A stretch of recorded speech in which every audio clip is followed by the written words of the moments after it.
നമസ്കാരം. ആഴ്ചവട്ടത്തിലേക്ക് സ്വാഗതം. മതസൗഹാർദ്ദത്തിന്റെ അലകടൽ ആരവമായിരുന്നു മാർച്ച് 1 മുലയമ്പറമ്പത്ത്കാവ് ക്ഷേത്ര മൈതാനിയിൽ. 3 ജില്ലകളിലെ 96 ദേശങ്ങളിലെ തട്ടകത്തമ്മയായ മുലയമ്പറമ്പത്ത്കാവ് ഭഗവതി ക്ഷേത്രത്തിലെ പൂരത്തിന് ആയിരങ്ങൾ ഒഴുകിയെത്തിയപ്പോൾ പൂരപ്രേമികൾക്ക് മതസൗഹാർദ്ദത്തിന്റെ ദാഹനീരുമായി മസ്ജിദ് നൂറിന്റെ സ്നേഹസംഭാരവും എത്തി. പൂരത്തിന്റെ ആവേശത്തിന് കൊഴുപ്പേകി ശനിയാഴ്ച വൈകിട്ട് തുടങ്ങിയ പതിർവാണിഭം പഴമയിലേക്കുള്ള തിരിച്ചുപോക്കും കൂടിയായിരുന്നു. പ്രസിദ്ധമായ ചാലിശ്ശേരി മുലയമ്പറമ്പ് പൂരം വർണ്ണാഭമായി. തൃശൂർ, മലപ്പുറം, പാലക്കാട് എന്നീ 3 ജില്ലകളിലെ 96 ദേശങ്ങളിലെ തട്ടകത്തമ്മയായ മുലയമ്പറമ്പത്ത് ഭഗവതി ക്ഷേത്രത്തിലെ പൂരത്തിന് ആയിരങ്ങൾ ഒഴുകിയെത്തി. ഞായറാഴ്ച രാവിലെ തന്ത്രി തരണനെല്ലൂർ പത്മനാഭൻ നമ്പൂതിരിയുടെ പ്രധാന കാർമ്മികത്വത്തിൽ വിശേഷാൽ പൂജകൾ നടന്നു. ഉച്ചയ്ക്ക് 2-ന് ദേവസ്വം പൂരം എഴുന്നള്ളിപ്പ് ആരംഭിച്ചു. പുതുശ്ശേരി അനിയന്മാരാർ, നടരാജു വാര്യർ എന്നിവരുടെ നേതൃത്വത്തിൽ പഞ്ചവാദ്യവും 5 ഗജവീരന്മാരുടെയും അകമ്പടിയോടെ ക്ഷേത്രത്തിന്റെ മുൻവശം ദേവസ്വം പൂരം തട്ടകത്തമ്മയ്ക്ക് മുന്നിൽ നാദവിസ്മയം തീർത്തു. ഗജരാജൻ കോങ്ങാട് കുട്ടിശങ്കരൻ ദേവിയുടെ തിടമ്പേറ്റി. പഞ്ചവാദ്യത്തിന്റെ ആദ്യ പ്രദക്ഷിണത്തിനുശേഷം വെള്ളിത്തിരുത്തി പ്രഭാകരന്റെ നേതൃത്വത്തിൽ മുലയമ്പറമ്പത്ത്കാവ് വാദ്യകലാസംഘത്തിന്റെ മേളവും നടന്നു. ഉച്ചവയിൽ മങ്ങിയ ശേഷം 5 മണിയോടെ 3 ജില്ലകളിൽ നിന്നായുള്ള 27 ആനപ്പൂരങ്ങൾ ക്ഷേത്ര മൈതാനത്തേക്കെത്തി. കുംഭചൂടിന് മറികടന്ന് ഉത്സവച്ചൂടിൽ മൈതാനത്തേക്ക് ജനസഹസ്രങ്ങൾ ഒഴുകിയെത്തി. കൂട്ടി എഴുന്നള്ളിപ്പിൽ 40ഓളം ഗജവീരന്മാർ അണിനിരന്നു. തുടർന്ന് ആനകൾ ക്ഷേത്രം വലയം ചെയ്ത് ദേവിയെ വണങ്ങി. തെയ്യം, കാവടി, ശിങ്കാരിമേളം, തിറയാട്ടം, ചെണ്ടമേളം, ഇണക്കാളകൾ എന്നിവ വർണ്ണക്കാഴ്ചകളായി. പൂതൻ, കരിങ്കാളിക്കൂട്ടം, പരമ്പരാഗത ആചാരമായ തേരെഴുന്നള്ളിപ്പ് എന്നിവയും നടന്നു. പൂരപ്രദർശന നഗരിയിലും ഉത്സവപ്രേമികളുടെ വൻ തിരക്കായിരുന്നു. പുലർച്ചെ 1-ന്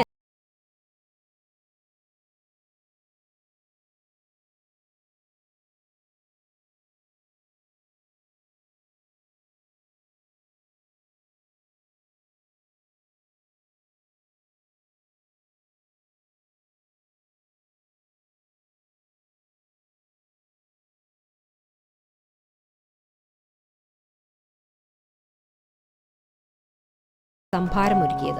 ചാലിശ്ശേരി SI അനിൽ മാത്യു സംഭാരം കലക്കിയും വിതരണം ചെയ്തും ഉദ്ഘാടനം ചെയ്തു. പൂരദിവസം അനുഭവപ്പെട്ട തിരക്ക് തന്നെയായിരുന്നു ശനിയാഴ്ച വൈകിട്ട് ക്ഷേത്ര മൈതാനിയിൽ നടന്ന പതിർവാണിഭത്തിനും അനുഭവപ്പെട്ടത്.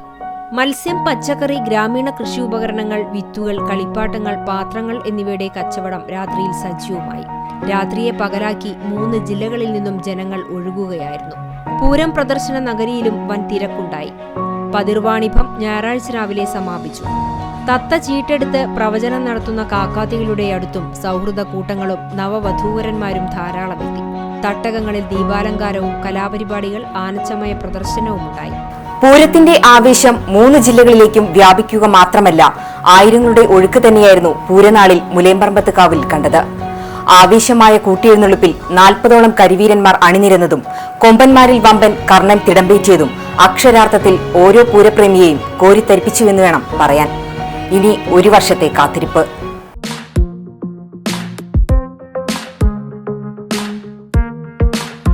ലോകത്തിലെ ജൈവ വൈവിധ്യത്തിന്റെ അവിഭാജ്യ ഘടകമായ വന്യജീവികളെയും സസ്യജാലങ്ങളെയും സംരക്ഷിക്കുകയും അവയുടെ വംശനാശം തടയുകയും ചെയ്യുക എന്ന ലക്ഷ്യത്തോടെ നാം മാർച്ച് 3-ന് ലോക വന്യജീവി ദിനമായി ആചരിച്ചു.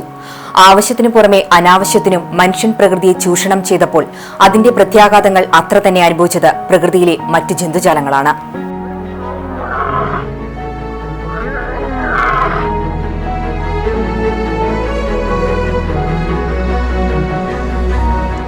വംശനാശ ഭീഷണി നേരിടുന്ന കാട്ടുമൃഗങ്ങളുടെയും സസ്യജാലങ്ങളുടെയും സംരക്ഷണം ഉറപ്പാക്കുന്നതിനായാണ്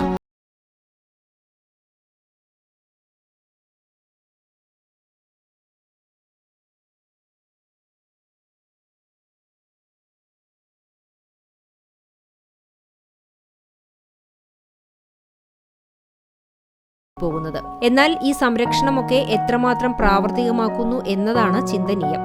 ദിനംപ്രതി ജീവജാലങ്ങൾ അപകട ഭീഷണി നേരിട്ടുകൊണ്ടിരിക്കുകയാണ്. പ്രകൃതി ചൂഷണവും വികസന പ്രവർത്തനങ്ങൾക്കും വേണ്ടി കാടും മേടും വെട്ടിത്തെളിക്കലുമെല്ലാം വന്യജീവികൾക്ക് വലിയ ഭീഷണിയാണ് ഉയർത്തുന്നത്. കാലാവസ്ഥാ വ്യതിയാനവും പ്ലാസ്റ്റിക്കിന്റെ ഉപയോഗം, സമുദ്രങ്ങളിൽ മാലിന്യം കലരൽ, കാട്ടുതീ, അനിയന്ത്രിത വേട്ടയാടൽ എന്നിവയൊക്കെ ജീവികളുടെ വംശനാശത്തിന് ആക്കം കൂട്ടുന്ന കാരണങ്ങളാണ്. ആമസോൺ കാടുകളിൽ ദിവസങ്ങളോളം പടർന്ന കാട്ടുതീയിൽ പൊലിഞ്ഞതും നിരവധി ജീവജാലങ്ങളാണ്. ഒരു ദയാദാക്ഷിണ്യവുമില്ലാതെ മൃഗങ്ങൾക്കെതിരെ നടത്തുന്ന ആക്രമണവും തകൃതിയാണ്. വന്യമൃഗങ്ങളെയും സസ്യങ്ങളെയും സംരക്ഷിക്കാനുള്ള അവബോധം യുവാക്കളിൽ വളർത്തിയെടുക്കാൻ കഴിയുമെന്നാണ് ഐക്യരാഷ്ട്ര സംഘടന മുന്നോട്ടുവെക്കുന്ന ആശയം. ആവാസ വ്യവസ്ഥയിൽ ഉണ്ടാകുന്ന വ്യതിയാനങ്ങളെക്കുറിച്ചും വന്യജീവികളെ ചൂഷണം ചെയ്യുന്നതിനും കടത്തുന്നതിനുമെതിരെയും ആഗോളതലത്തിൽ യുവാക്കൾക്കിടയിൽ ബോധവൽക്കരണം നടത്തുന്നതുവഴി ജീവജാലങ്ങളുടെ സംരക്ഷണത്തിന് ഒരു പരിധിവരെ അത് സഹായകരമാകും. 36,000-ലധികം ഇനം സസ്യങ്ങളും മൃഗങ്ങളും ഭീഷണി നേരിടുന്നുണ്ട്. അവയെ സംരക്ഷിക്കേണ്ടതിന്റെ പ്രാധാന്യം വളർന്നുവരുന്ന സമൂഹത്തെ ബോധ്യപ്പെടുത്തുക മാത്രമല്ല, അത് പ്രാവർത്തികമാക്കിയാൽ മാത്രമേ വന്യജീവി സംരക്ഷണം സാധ്യമാവുകയുള്ളൂ. എന്നാൽ വർഷത്തിലൊരിക്കൽ ഇത്തരത്തിലൊരു ദിനം ആചരിച്ചതുകൊണ്ട് മാത്രം നമ്മുടെ സമൂഹത്തെ ബോധവൽക്കരിക്കാൻ കഴിയുമോ എന്നത് ഞാനും നിങ്ങളും അടങ്ങുന്ന സമൂഹം ഇരുത്തി ചിന്തിക്കേണ്ട വസ്തുതയാണ്. Fight against the illegal trade in life എന്നാണ് 2016 ലോക പരിസ്ഥിതി ദിനത്തിന്റെ മുദ്രാവാക്യം. ഒരുപക്ഷെ നാം ദിനം പ്രതി ഉരുവിടേണ്ടതും ഇതുതന്നെ.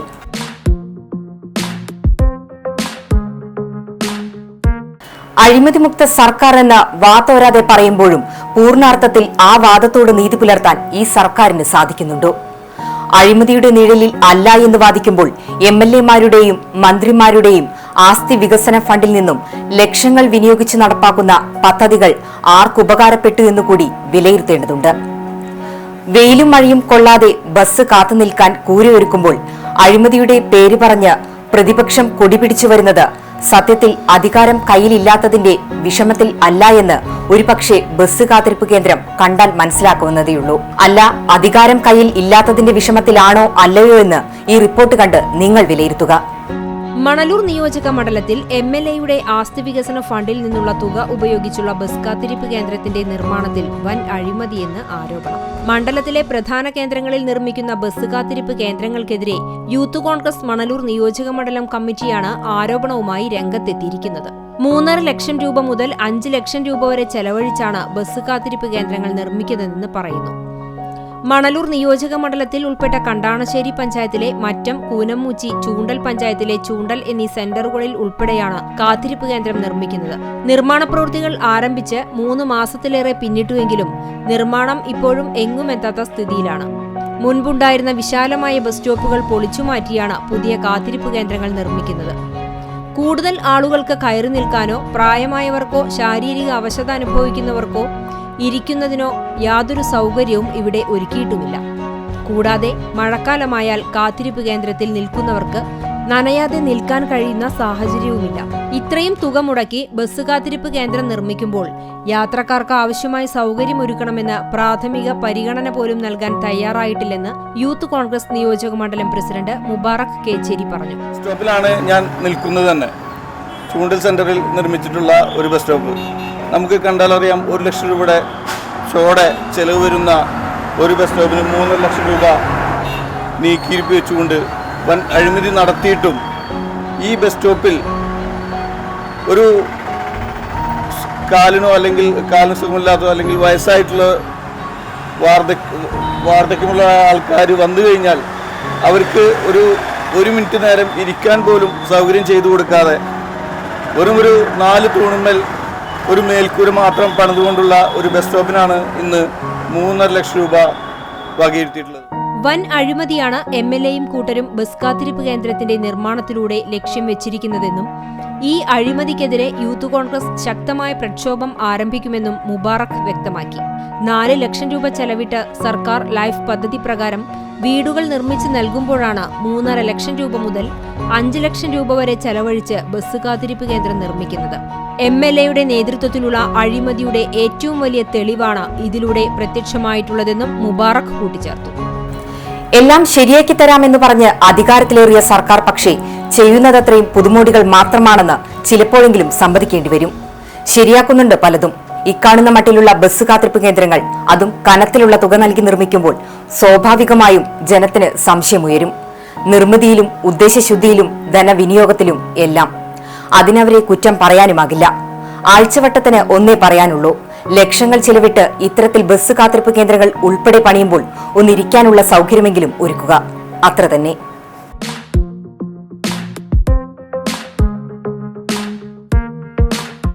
പ്രായമായവരെയും മാനസികാസ്വാസ്ഥ്യം ഉള്ളവരെയും സംരക്ഷിക്കാൻ ഇന്ന് നിരവധി ആതുരാലയങ്ങൾ നിലവിലുണ്ട്. എന്നാൽ ആശ്രിതർ അവിടെ എത്രമാത്രം സുരക്ഷിതരാണ്? കഴിഞ്ഞ ദിവസം തൃത്താലയിലെ മുടവന്നൂരിൽ പ്രവർത്തിക്കുന്ന സ്നേഹനിലയത്തിൽ അന്തേവാസി മർദ്ദനമേറ്റു മരിച്ചത് ഈ ചോദ്യത്തിന്റെ പ്രസക്തി എടുത്തു കാണിക്കുന്നു. തൃശൂർ വലപ്പാട് സ്വദേശി അമ്പലത്ത് വീട്ടിൽ സിദ്ദിഖാണ് കഴിഞ്ഞ ദിവസം തൃത്താലയിലെ മുടവന്നൂരിൽ പ്രവർത്തിക്കുന്ന സ്നേഹനിലയത്തിൽ മർദ്ദനമേറ്റ് മരിച്ചത്. തൃശൂരിലെ സ്വകാര്യ ആശുപത്രിയിൽ ചൊവ്വാഴ്ച വൈകുന്നേരം 3 മണിയോടെയായിരുന്നു മരണം. സ്നേഹനിലയം നടത്തിപ്പുകാരിൽ ഒരാളുടെ സഹോദരൻ കുഞ്ഞിത്തങ്ങളാണ് തന്നെ മൃഗീയമായി മർദ്ദിച്ചതെന്ന് സിദ്ദിഖ് ബന്ധുക്കളോട് പറഞ്ഞിരുന്നു. സംഭവത്തിൽ തൃത്താല പോലീസ് കുഞ്ഞിത്തങ്ങൾക്കെതിരെ കേസെടുത്ത് അന്വേഷണം ആരംഭിച്ചു. കഴിഞ്ഞ മാസം 14-നാണ് സിദ്ദിഖിന് മർദ്ദനമേറ്റത്. തുടർന്ന് ഇയാളുടെ സഹോദരി സ്ഥലത്തെത്തി പട്ടാമ്പിയിൽ ചികിത്സ തേടി. പിന്നീട് ദേഹാസ്വാസ്ഥ്യം വർദ്ധിച്ചതോടെ വീണ്ടും ബന്ധുക്കളെത്തി തൃശൂരിലെ സ്വകാര്യ ആശുപത്രിയിൽ ചികിത്സയ്ക്കായി കൊണ്ടുപോവുകയായിരുന്നു. പരിശോധനയിൽ സിദ്ദിഖിന്റെ നട്ടെല്ലിന് പൊട്ടലും ദേഹമാസകലം മുറിവേറ്റ പാടുകളും ഉണ്ടായിരുന്നതായി ബന്ധുക്കൾ പറഞ്ഞു. മർദ്ദനത്തിൽ അരയ്ക്ക് താഴെ തളർന്നിരുന്നതായും ബന്ധുക്കൾ അറിയിച്ചു. ഫെബ്രുവരി 21-ന് ശസ്ത്രക്രിയ നടത്തിയെങ്കിലും തിങ്കളാഴ്ചയോടെ ആരോഗ്യനില വീണ്ടും മോശമാവുകയായിരുന്നു. 2 വർഷത്തിലേറെയായി സിദ്ദിഖ് സ്നേഹാലയത്തിലെ അന്തേവാസിയാണ്. ഇയാൾക്ക് മാനസികാസ്വാസ്ഥ്യം ഉള്ളതായി പോലീസ് പറഞ്ഞു. മൃതദേഹം തുടർ നടപടികൾ പൂർത്തിയാക്കി ബന്ധുക്കൾക്ക് വിട്ടു നൽകി. സ്നേഹാലയത്തിന്റെ നടത്തിപ്പുമായി ബന്ധപ്പെട്ട് ഞങ്ങൾ ചെന്നപ്പോൾ ഞെട്ടിക്കുന്ന വിവരങ്ങളാണ് അന്തേവാസികളിൽ നിന്നും സമീപവാസികളിൽ നിന്നും മനസ്സിലാക്കാൻ സാധിച്ചത്. സ്നേഹനിലയത്തിന്റെ പ്രവർത്തനം നിഗൂഢതകൾ നിറഞ്ഞതെന്ന് നാട്ടുകാർ ആരോപിക്കുന്നു. അവിടെ നിന്ന് അർദ്ധരാത്രിയിലും മറ്റും കേൾക്കുന്നത് അന്തേവാസികളുടെ അലറിക്കരച്ചിലും രോദനങ്ങളുമാണെന്ന ആശങ്കയും അവർ പങ്കുവച്ചു. സ്നേഹനിലയത്തിന്റെ പ്രവർത്തനം അനധികൃതമാണെന്ന് ആരോഗ്യവകുപ്പ് അധികൃതർ വെളിപ്പെടുത്തുന്നു.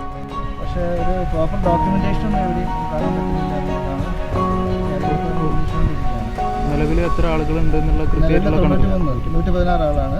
93 സൈക്കാട്രി പേഷ്യൻ്റാണ്. 7 സ്ത്രീകളുണ്ട്. ഇവർക്കൊരു ബ്രാഞ്ച് അവിടെയുണ്ട്. കണ്ടുപിടി കൂടിയിട്ടാണ് ടോട്ടൽ ആളുകൾ. സാർ, നിലവിൽ നിയമാനുസൃത ഇല്ലാതെയാണ് ഇപ്പോൾ പ്രവർത്തനം നടക്കുന്നത്. നിയമാനുസരിച്ചാൽ ഇവർക്ക് ഏതെങ്കിലും ലോക്കൽ പെർമിഷൻ കിട്ടിയിട്ടുണ്ട്. പക്ഷേ ഈ മാനസിക പരീക്ഷ വേണ്ടുന്നതിനൊരു സ്പെഷ്യൽ പെർമിഷൻ വരികയാണ്. അപ്പോൾ അങ്ങനത്തെ ഒരു പെർമിഷൻ ഒന്നും മേടിച്ചിട്ടില്ല. ഇല്ലാത്ത പക്ഷേ തുടർ നടപടി ഇല്ലെങ്കിൽ അത് നമ്മൾ ഡോക്ടറിനെ നോക്കിയതിനു ശേഷം പിന്നെ ഓട്ടോപ്സി റിപ്പോർട്ട് വരണം പേഷ്യൻ്റ്. അതുകൊണ്ട് തൃത്താല പ്രാഥമികാരോഗ്യ കേന്ദ്രം medical superintendent doctor Vipin Kishore, health inspector VK Padmanabhan എന്നിവരടങ്ങുന്ന സംഘം സ്നേഹനിലയത്തിന്റെ പട്ടാമ്പി പാലത്തിന് സമീപത്തെ കേന്ദ്രത്തിൽ നടത്തിയ പരിശോധനയിലാണ് കണ്ടെത്തൽ. സ്ഥാപനത്തിന് ആവശ്യമായ രേഖകൾ ഹാജരാക്കുവാനും ഇവർക്കായില്ല. പരിശോധനയിൽ നിരവധി ആളുകളെ കൂട്ടിയിട്ടിരിക്കുന്നതായും കണ്ടെത്തി. പലരും ആരോഗ്യ പ്രവർത്തകരെ കണ്ട് ജനലിലൂടെ കരഞ്ഞു വിളിക്കുകയും തങ്ങൾക്ക് അസുഖങ്ങൾ ഒന്നും ഇല്ലാതെ പൂട്ടിയിട്ടിരിക്കുകയാണെന്നും പറഞ്ഞു. ദൃശ്യങ്ങൾ പകർത്താൻ എത്തിയ മാധ്യമപ്രവർത്തകരെയും സ്ഥാപനത്തിലുള്ളവർ തടഞ്ഞു. ആരോഗ്യ പ്രവർത്തകർക്ക് പോലും ഇവരെ പൂട്ടിയിട്ടിരിക്കുന്ന സ്ഥലത്തേക്ക് പ്രവേശിക്കുവാനായില്ല. ദൃശ്യങ്ങൾ പകർത്തുന്നതും തടഞ്ഞു. സ്നേഹാലയത്തിൽ ക്രൂരമർദ്ദനം നടക്കുന്നുണ്ടെന്ന് അന്തേവാസിയായിരുന്ന തങ്ക CCTVയോട് പറഞ്ഞു. എല്ലാം കേൾക്കലുണ്ട്. പിന്നെ രാത്രിയാകുമ്പോ വീട്ടിലേക്ക് കേൾക്കലൊക്കെ ഉണ്ട്. പിന്നെ തല്ലല്ലേ എന്നൊക്കെ പറഞ്ഞ് കരയില് കേൾക്കലുണ്ട്. ഞങ്ങളപ്പോ പറയും ചെയ്യാം, എന്താ സ്നേഹനിലയം അങ്ങനെയാണ്. രാത്രിയിലും പകലും അന്തേവാസികളുടെ ദീനരോധനങ്ങൾ കേൾക്കാറുണ്ടെന്ന സമീപത്തെ താമസക്കാരി കമലയും സാക്ഷ്യപ്പെടുത്തുന്നു. പോയി നിൽക്കാൻ അങ്ങനെയൊക്കെ പേടി തോന്നിയിരുന്നു. ബാബുവിനോട് നിൽക്കാൻ വന്നപ്പോ അടിക്കാം എന്നൊക്കെ തങ്ങളടിച്ചിരുന്നു. അഞ്ചിനും അടിച്ചിരുന്നു. അതെ, പിന്നെ എങ്ങനെ അടിക്കല്? വടിയോ? ആ വടി തന്നെ. അതൊക്കെ അവരുടെ റൂമിൽ വിറകൊടിക്കാനും മറ്റും സ്നേഹാലയത്തിന്റെ സമീപത്തേക്ക് പോയിരുന്ന തങ്ങളെ ഇവിടുത്തെ കാര്യങ്ങൾ പുറത്തറിഞ്ഞാലോ എന്ന് ഭയന്ന് പ്രവേശനം വിലക്കിയിരുന്നതായും കമല പറഞ്ഞു. ചാടിപ്പോയ തടവുകാരെ റോഡിൽ വെച്ച് ക്രൂരമായി മർദ്ദിക്കുന്നുണ്ടെന്ന് പ്രദേശവാസികളും ആരോപിച്ചു. മാസങ്ങൾക്ക് മുൻപ് തങ്ങളുടെ കൺമുന്നിൽ വെച്ചാണ് ഒരാളെ ക്രൂരമായി മർദ്ദിച്ചതെന്നും ഇവർ പറഞ്ഞു. തങ്ങളെ ഇവിടേക്ക് ഇനി കൊണ്ടുപോകരുതെന്നും ഇവർ കേണപേക്ഷിച്ചിരുന്നതായി നാട്ടുകാർ പറയുന്നു. വേലി തന്നെ വിളവ് തിന്നുന്ന കാഴ്ചയാണ് സമൂഹത്തിൽ ഒരു തരത്തിലല്ലെങ്കിൽ മറ്റൊരു തരത്തിൽ കാണാൻ കഴിയുന്നത്. മാനസിക അസ്വസ്ഥം ഉള്ളവരെ കരുതലോടെ നോക്കേണ്ട ആതുരാലയങ്ങൾ പക്ഷേ അവരെ നിരന്തരം ക്രൂരമായി പീഡിപ്പിച്ചുകൊണ്ടിരിക്കുകയാണ്. ഒരാളുടെ ജീവൻ ബലി കൊടുക്കേണ്ടി വന്നു ആ ക്രൂരമർദ്ദനങ്ങൾ പുറത്തുവരാൻ. സ്നേഹനിലയത്തിലെ രോഗി മർദ്ദനമേറ്റ് മരിച്ച പശ്ചാത്തലത്തിൽ ഭയാശങ്കകളോടെ നാട്ടുകാർ വിവരങ്ങൾ പങ്കുവയ്ക്കുമ്പോൾ സാക്ഷര കേരളത്തിന്റെ മുന്നേറ്റത്തിൽ ലജ്ജിച്ച് തലതാഴ്ത്താതെ വയ്യ.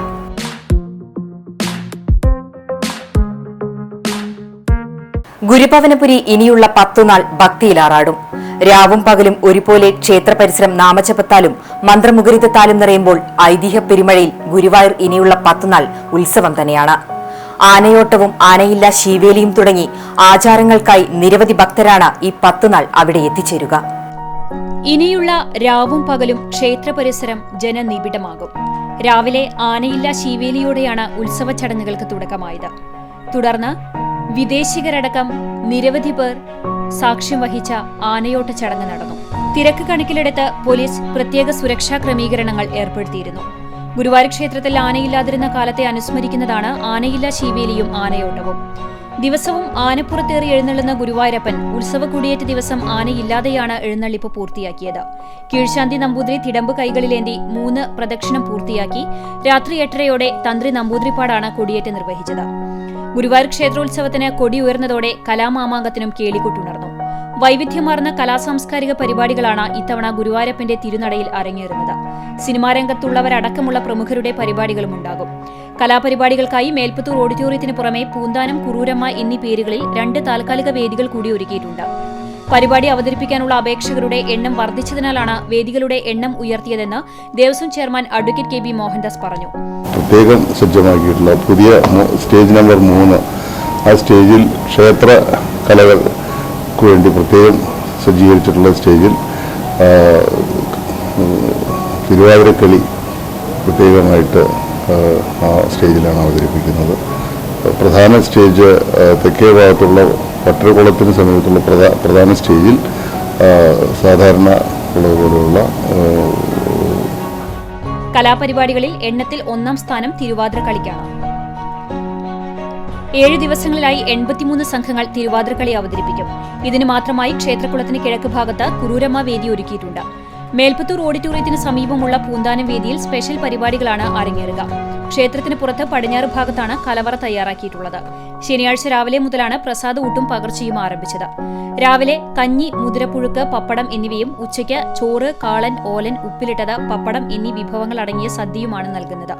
ഒരേ സമയം 1200ഓളം പേർക്ക് ഇരുന്ന് കഴിക്കാനുള്ള സൗകര്യമുണ്ട്. ദിവസവും 1/4 ലക്ഷത്തോളം പേരെങ്കിലും പ്രസാദ ഊട്ടിനെത്തും. ഇതുകൂടാതെ 100 കണക്കിന് കുടുംബങ്ങൾക്ക് പകർച്ചയും നൽകും. ക്ഷേത്രവുമായി ബന്ധമുള്ളവർക്ക് കാർഡ് പ്രകാരമാണ് പകർച്ച നൽകുന്നത്. 10 ദിവസങ്ങളിലായി 3 ലക്ഷത്തോളം പേർ പ്രസാദ ഊട്ടിൽ പങ്കെടുക്കുമെന്നാണ് പ്രതീക്ഷിക്കുന്നതെന്ന് Devaswom chairman advocate KB Mohandas പറഞ്ഞു.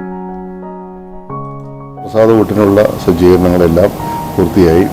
പകർച്ചയ്ക്കുള്ള അവകാശികൾക്കും മറ്റുമുള്ള കാർഡുകൾ വിതരണം ചെയ്ത് തുടങ്ങിയിട്ടുണ്ട്.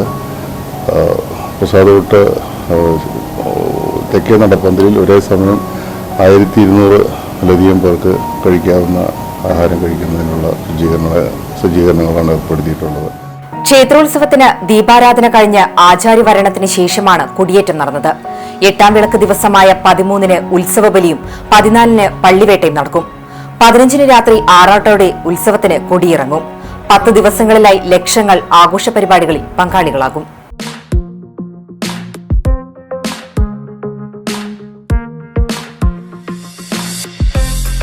കുന്നംകുളം നഗരസഭയുടെ ദീർഘകാലത്തെ സ്വപ്ന പദ്ധതികളിലൊന്നായ വനിതാ ഹോസ്റ്റൽ യാഥാർത്ഥ്യമായി. വനിതാ ദിനമായ മാർച്ച് 8-ാം തീയതി ആ സ്വപ്ന പദ്ധതിയുടെ ചുവപ്പ് നാട മുറിച്ചു. ചെറുതല്ലാത്ത രീതിയിൽ പദ്ധതിക്ക് ചില വിഷമഘട്ടങ്ങൾ നേരിടേണ്ടി വന്നുവെങ്കിലും അതിനെയെല്ലാം മറികടന്നാണ് സ്ത്രീകളുടെ സ്വാതന്ത്ര്യവും ഉന്നമനവും ലക്ഷ്യം വെച്ച് ഹോസ്റ്റൽ പ്രവർത്തന സജ്ജമാകുന്നത്. കുന്നംകുളം നഗരസഭ വനിതാ ഘടക പദ്ധതിയിൽ ഉൾപ്പെടുത്തി 80 ലക്ഷം രൂപ ചെലവഴിച്ചാണ് ഹോസ്റ്റൽ കെട്ടിടവും അനുബന്ധ സൗകര്യങ്ങളും ഒരുക്കിയിട്ടുള്ളത്. നഗരസഭ ഹോമിയോ ആശുപത്രിയോട് ചേർന്ന സ്റ്റാഫ് ക്വാർട്ടേഴ്സ് കോമ്പൗണ്ടിൽ നിർമ്മാണം പൂർത്തീകരിച്ചിട്ടുള്ള ഹോസ്റ്റൽ മറ്റ് സ്ഥലങ്ങളിൽ നിന്ന് കുന്നംകുളത്ത് എത്തിച്ചേർന്നിട്ടുള്ള വനിതകൾക്ക് വലിയ ആശ്വാസമാകും എന്നാണ് പ്രതീക്ഷിക്കുന്നത്. സംസ്ഥാന സർക്കാരിന്റെ ഷീ ലോഡ്ജ് പദ്ധതിയുമായി സഹകരിച്ച് രാത്രികാലങ്ങളിൽ കുന്നംകുളത്ത് എത്തിച്ചേരുന്ന സ്ത്രീകൾക്ക് ലോഡ്ജിംഗ് സംവിധാനമായും വനിതാ ഹോസ്റ്റൽ പ്രവർത്തിപ്പിക്കുന്നതിനാണ് നഗരസഭ ഉദ്ദേശിക്കുന്നത്. കുടുംബശ്രീ പ്രവർത്തകർക്ക് ഹോസ്റ്റൽ പ്രവർത്തനത്തിന് ആവശ്യമായ പരിശീലനങ്ങൾ നൽകി സജ്ജരാക്കും. സ്ത്രീകളുടെ സുരക്ഷയും അഭിമാനവും സംരക്ഷിക്കുന്നതോടൊപ്പം സ്ത്രീകൾക്ക് തൊഴിൽ കൂടി ഉറപ്പുവരുത്തുന്നതിന് ഈ സംരംഭം സഹായകരമാകും. ഏറെക്കാലമായി പ്രദേശത്ത് ജോലി ചെയ്യാൻ ആവശ്യമാണ് ഇതോടെ പരിഹരിക്കപ്പെടുന്നതെന്ന് ചെയർപേഴ്സൺ സീതാ രവീന്ദ്രൻ പറഞ്ഞു. കാരണം വനിതാ ഹോസ്റ്റലിൻ്റെ പണി പൂർത്തീകരിച്ചിട്ടുണ്ട്. മാർച്ച് 8-ന് അത് ഉദ്ഘാടനം ചെയ്യുന്നതിന് വേണ്ടിയിട്ടുള്ള തീരുമാനമായിട്ടുണ്ട്. അപ്പോൾ അതിൻ്റെ നാമകരണം ചെയ്യുന്നതിന് വേണ്ടിയിട്ടുള്ളൊരു അടിയന്തര കൗൺസിലെ വിളിച്ചിട്ടുണ്ടായിരുന്നു. വളരെ സന്തോഷമുണ്ട്. സുശീല ഗോപാലിൻ്റെ പേരാണ് വനിതാ ഹോസ്റ്റലിനെ നിർദ്ദേശിച്ചിട്ടുള്ളത്. അത് 5 പേർ, BJPയിൽ 5 പേരൊഴികെ ബാക്കി എല്ലാവരും ഐക്യകണ്ഠേന അത് അംഗീകരിച്ചു എന്നുള്ളത് സുശീല ഗോപാലിൻ്റെ മഹത്വരായിട്ട് ഞങ്ങൾ കണക്കാക്കുക. കാരണം ഇനി നേരത്തെ പറഞ്ഞ ആ വിഷമഘട്ടത്തിലേക്ക് കടന്നാൽ അത് പ്രധാനമായും ഹോസ്റ്റലിന്റെ നാമകരണത്തെ ചൊല്ലിയാണ്. കൌൺസിൽ യോഗത്തിൽ BJP ശക്തമായി തന്നെ നാമകരണത്തെ ചൊല്ലി പ്രതിഷേധിച്ചു. യോഗ നടപടികൾ ആരംഭിച്ച ശേഷമാണ് നഗരസഭയുടെ വാർഷിക പദ്ധതിയിൽ ഉൾപ്പെടുത്തി നിർമ്മിച്ച വനിതാ ഹോസ്റ്റലിന്റെ ഉദ്ഘാടനം സംബന്ധിച്ച ചർച്ചയിൽ ബഹളം ആരംഭിച്ചത്. ഭരണപക്ഷത്തെ പുഷ്പ ജോൺ ആണ് മുൻ മന്ത്രി സുശീല ഗോപാലന്റെ പേര് ഹോസ്റ്റലിനായി നിർദ്ദേശിച്ചത്. RMPയിലെ KA സോമൻ ഈ നിർദ്ദേശത്തെ പിന്താങ്ങുകയും ചെയ്തു. സുശീല ഗോപാലൻ എന്ന പേരിൽ തങ്ങൾക്ക് തടസ്സമില്ലെന്നും എന്നാൽ നഗരത്തിലെ പ്രിയദർശിനി ഷോപ്പിംഗ് കോംപ്ലക്സിന്റെ ബോർഡ് എത്രയും വേഗം സ്ഥാപിക്കണമെന്നും കോൺഗ്രസിലെ ഷാജി അലിക്കൽ ആവശ്യപ്പെട്ടു. ഇതേ തുടർന്ന് വനിതാ ഹോസ്റ്റൽ സംബന്ധിച്ച് വൈസ് ചെയർമാൻ PM സുരേഷ് വിശദമായി പ്രതിപാദിക്കുന്നതിനിടെയാണ് BJPയിലെ KK മുരളി പ്രതിഷേധവുമായി എഴുന്നേറ്റത്. ഈ പേരിനോട് തങ്ങൾക്ക് അനുകൂല നിലപാടില്ലെന്നും ഇക്കാര്യം വോട്ടിംഗിനിട്ട് പാസാക്കണമെന്നായിരുന്നു മുരളിയുടെ ആവശ്യം. തുടർന്ന് വോട്ടിംഗ് നടത്തിയപ്പോഴാണ് BJPയിലെ 5 അംഗങ്ങൾ മാത്രം പ്രതിഷേധിച്ചത്.